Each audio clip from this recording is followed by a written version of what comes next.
Welcome to Brand News Asia, the Rebel Journalists, where we sit with founders, ask the tough questions, and set it straight to you. Hi everyone, welcome to Brand News Asia, the Rebel Journalists, where we sit with founders, ask the tough questions, and serve it to you straight. This series is sponsored by 5X Capital, a private equity firm that goes deep on high potential consumer brands. My name is Marcus and I'm your host today. And with us, we have Victor Chin, someone I like to call the Steve Jobs of peanut butter, the founder and CEO of Jobbie, which has recently stirred up quite a buzz and headlines in the news. Right, so Victor, let's rewind and take it back. How did all of this started? So thank you, Marcus, for having me on the set here. We get started in 2015, and it was through two co-founders of mine, Joseph and Debbie. And they were straight out of high school, actually. So they dropped out of high school and then Entrepreneur spirit. Yes, and they proceeded with creating a peanut butter product, right? And back then we were known as, for those who have been with us since day one, it was known as Walau peanut butter. So very, very Malaysia. Very local indeed. Yes. But then we rebranded to Jobbie, which is actually the combination of both their Joseph, Debbie, Jobbie. Oh, okay. Oh, wonderful. That's how the name came about. So yes, exactly. And I joined in 2019 as the CEO when I brought a friend of mine as an angel investor on board.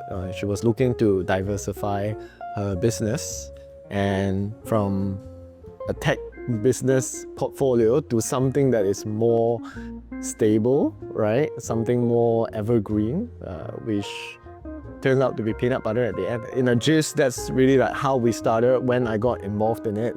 And it's been quite a roller coaster ride since then, yeah. Definitely. I see. Thank you for sharing.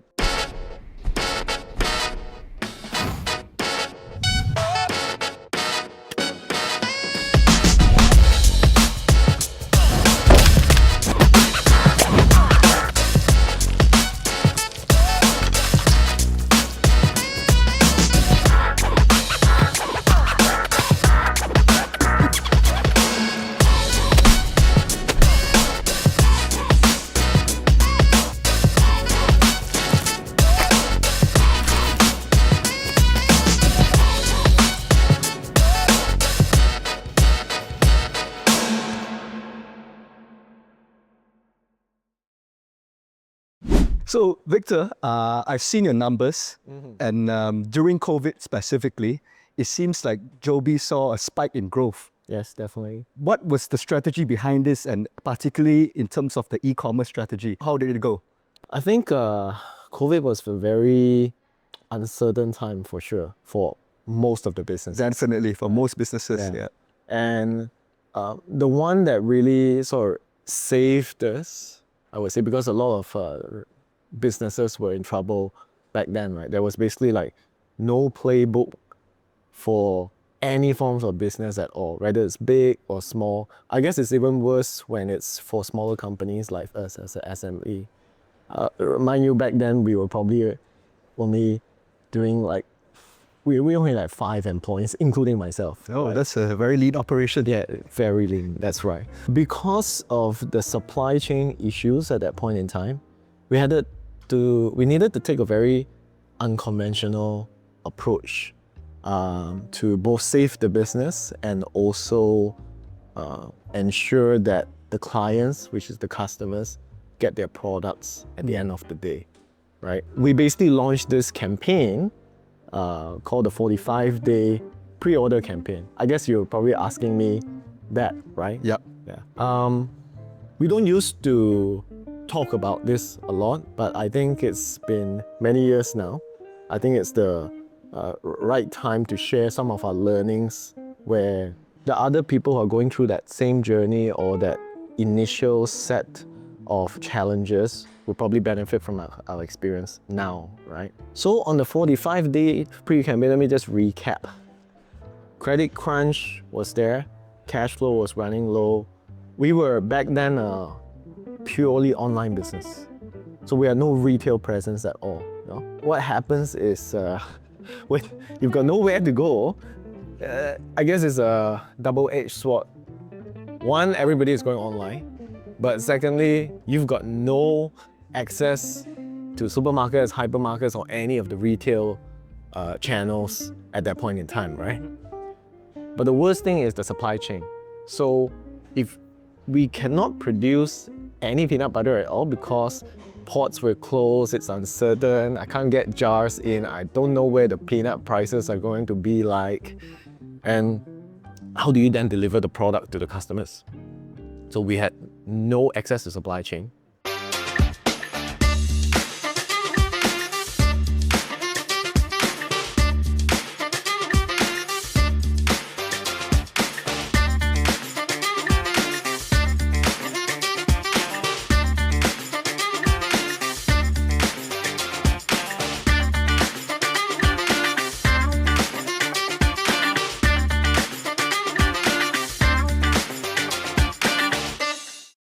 We came up with this campaign to say, okay, place an order with us and we'll deliver the peanut butter to you in 45 days. I see. So the idea here was that in 45 days, we could use that demand and go back to the suppliers. Remember, right? At that point in time, no one will give you credit because it's uncertain. They will only do in cash terms. And some of it is even worse, where the prices shot up just because I only have this stock. You take it or you leave it, because there are other people who want access to this stock. If not, you wait a couple of months for the shipment, and back then we don't know when it's going to be available, right? How was it received by the customers knowing that they have to place a product 45 days in advance? Yeah, so I mean, that's a good question because initially we were quite uncertain whether it will work. I mean, think about it. You will place a pre-order for iPhone or an EV car, right? Definitely. Would you place a pre-order For something like peanut for a peanut butter? No, correct? Yeah. But I guess it was better to try something rather than just sit there and do nothing at all, correct? And by God's grace, really, is that it was very well received from not only our customer base, but for those people in the general society, right, who has never heard of our brand and they just wanted to support to make sure a business like us survive during that time. But really, the shout out goes to our existing customers because it was our existing customers that shared our posts, they make it known, and they were the champion to say, we love your product, save this, right? Now, one key that I missed out was we also didn't want to take people for a ride. If you pay us in advance for a pre-order, this is not like EV car, you put a deposit which is 1,000 ringgit, you know, for 100,000 car. So it's a full payment. And we had to give the assurance that, what if we cannot deliver? What if we could not go to the suppliers could not give us the products we need, right? So we figured out this clause to say, if we can't give you that peanut butter in 45 days, it's a full refund to you.